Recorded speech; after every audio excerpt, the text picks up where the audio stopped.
নমস্কার বন্ধুরা, welcome to WB sports studio. আশা করি তোমরা সবাই সুস্থ ও ভালো আছো।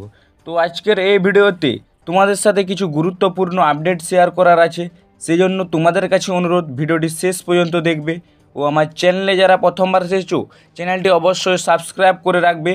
ভারতীয় ফুটবলের খেলার খবর তোমরা এই চ্যানেলের মাধ্যমে সবার আগে পেয়ে যাবে, সেজন্য তোমাদের কাছে অনুরোধ একটি করে সাবস্ক্রাইব করে যাবে। প্রথমেই যে আপডেটটি দিয়ে শুরু করব মোহনবাগানের তারকা বিদেশি জেসন কামিংসকে নিয়ে। জেসন কামিংস তিনি কিন্তু বড় মন্তব্য করেছেন বিশাল কায়েতকে নিয়ে।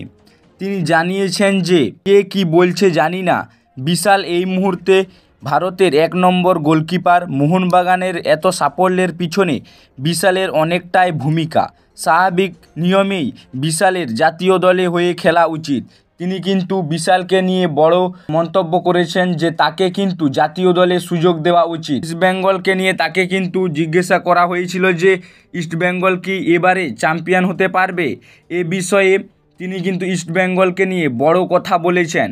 তিনি জানিয়েছেন যে ইস্টবেঙ্গল ছাড়া বাকি সব দলই চ্যাম্পিয়ন লিগ দৌড়ে থাকবে, এমনই কিন্তু বলেছেন মোহনবাগান তারকা বিদেশি জেসন কামিংস। এর পরের যে আপডেটটা দেব মোহামেডানকে নিয়ে। তো ওই বেঙ্গালুরের বিরুদ্ধে মোহামেডান হেরে যাওয়াতে এগিয়ে গিয়েও ম্যাচ হেরে উত্তেজিত মোহামেডান সমর্থকরা উত্তেজিত হয়ে গ্যালারি টপকে কিন্তু মাঠে ঢোকার চেষ্টা করে মোহামেডান সমর্থকরা, যেটি কিন্তু খুবই খারাপ একটি বিষয় ভারতীয় ফুটবলের জন্য এবং মোহামেডানের জন্য, যে মোহামেডান সমর্থকরা ম্যাচ হেরে কিন্তু উত্তেজিত হয়ে গ্যালারি টপকে মাঠের ভিতরে প্রবেশ করার চেষ্টা করেছে। এর পরের যে আপডেটটা দেব আই লিগকে নিয়ে। তো আই লিগের লাইভ টেলিকাস্ট নিয়ে আমি কোনো রকম ভিডিও বানিয়ে তোমাদেরকে আপডেট দিইনি। তো অনেকেই জিজ্ঞাসা করছিলে যে আই লিগের লাইভ টেলিকাস্ট কোথায় দেখাচ্ছে। তো এই বিষয়ে তোমাদেরকে জানিয়ে দিই, টিভিতে কিন্তু লাইভ টেলিকাস্ট করা হচ্ছে। টিভিতে সরাসরি তোমরা আই লিগের ম্যাচগুলো লাইভ টেলিকাস্ট দেখতে পারবে সোনি স্পোর্টস নেটওয়ার্ক চ্যানেলে।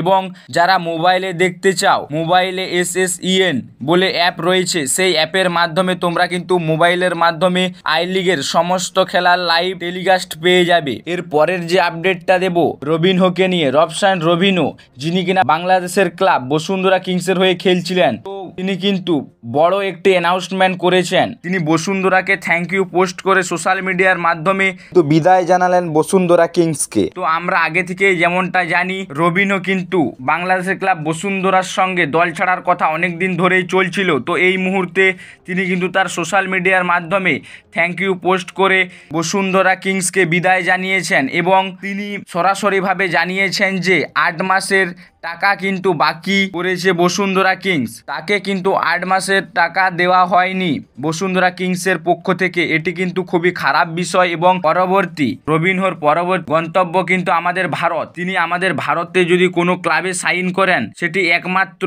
এই মুহূর্তে রেসের টপে রয়েছে কিন্তু ইস্টবেঙ্গল। তো আমাদের ভারতে যদি রবিনহো কোনো ক্লাবে সাইন করেন তো প্রথমত ইস্টবেঙ্গল।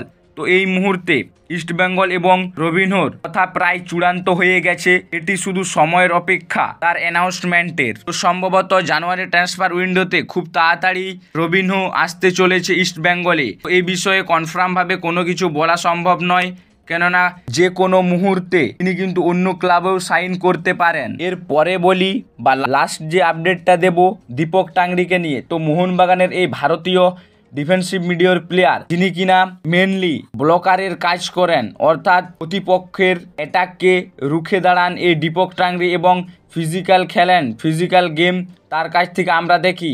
কিন্তু উড়িষ্যা ম্যাচ থেকে জামশেদপুর ম্যাচে যেভাবে তিনি পারফরমেন্স করেছেন, এক অচেনা দীপক টাংরিকে আমরা দেখেছি। 2টো গোলের ক্ষেত্রেই কিন্তু জেমি ম্যাকলারেন যে গোলটি করেছেন, সেই ম্যাচে পুরো কৃতিত্ব দেব মনবীর সিংকে এবং সেই বলটি কে পাস করেছে আপনারা দেখুন, দীপক টাংরি, যিনি কিনা মেনলি ব্যাক পাস করে থাকেন, ব্লকারের কাজ করে থাকেন।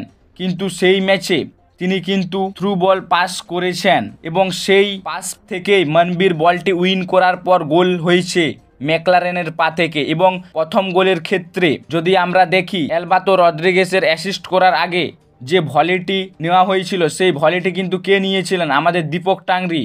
এবং দীপক টাংরির ভলি ডিফ্লেকশন হয়ে অ্যালবাত্রো ক্লিক হেড করে টম অ্যালড্রেড সেখান থেকে কিন্তু গোল করে বেরিয়ে যায়। তো এই ম্যাচে আমরা দীপক টাংরিকে এক নতুন রূপে দেখেছি এবং খুবই পজিটিভ লাগছে দীপক তাংড়িকে কয়েকটি ম্যাচ ধরে, যেটি কিন্তু ভরসা যোগাবে মাঝ মাঠে মোহনবাগানকে আরও শক্তিশালী করতে। তো আজকের এই ভিডিওতে তোমাদেরকে এই আপডেটগুলোই শেয়ার করার ছিল।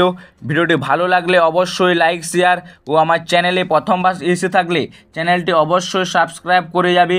ভারতীয় ফুটবলের খেলার খবর তোমরা এই চ্যানেলের মাধ্যমে সবার আগে পেয়ে যাবে, সেই জন্য তোমাদের কাছে অনুরোধ চ্যানেলটি সাবস্ক্রাইব করে যাবে। চলো দেখা হবে নেক্সট ভিডিওতে, ধন্যবাদ।